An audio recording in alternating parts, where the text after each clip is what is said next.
Unsolved. JonBenet Ramsey case?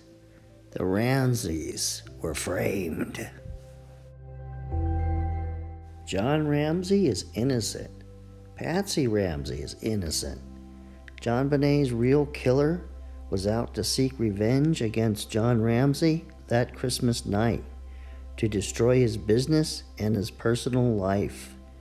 The killer was insanely envious of John, and he was going to make him pay.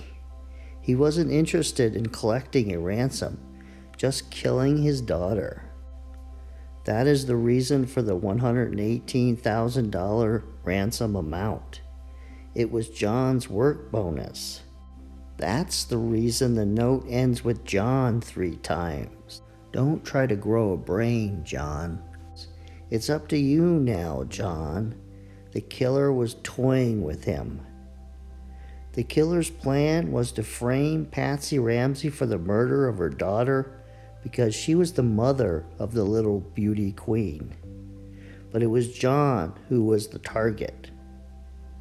The killer strangled JonBenet with a garrote made with Patsy's paintbrush, and he left it around her neck for the police to find it, and he placed her dead body in John's wine cellar. The killer used Patsy's pen and notepad to frame her. The killer wanted Patsy arrested for the murder and John to suffer for the rest of his life. The question isn't why the person did what they did. The question is who did it. Was it one of the gentlemen in this photograph? Or was it someone who read this newspaper article on Saturday before Christmas Day that was angry with John Ramsey? John Ramsey told Detective Linda Arndt that he thought Jeff Merrick was angry enough to do something like this. Another possible suspect whose name was given that morning was Linda Hoffman and her significant other, Mervyn Pugh, and he had a criminal history. The thing is, Linda and Mervyn were tested for DNA, and it came up negative, so they weren't the one that had a hold of JonBenet's body when she was murdered.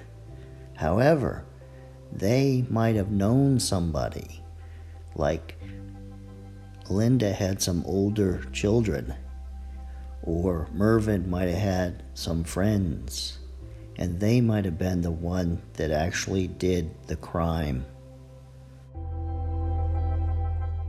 What we can assume about the intruder is the killer knew the location of JonBenet's bedroom.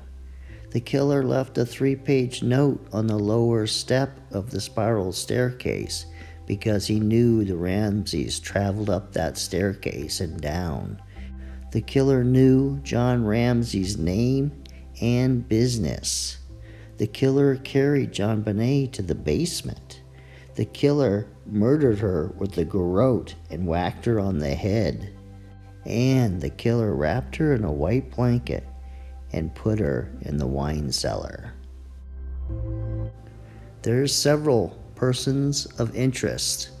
You have Linda and Mervyn and the people that they knew, and then Jeff Merrick and the people that he knew, and then the Sandra Henderson, and the people that she knew, and of course you had the neighbor, Glenn Meyer, who would be my number one suspect out of these people.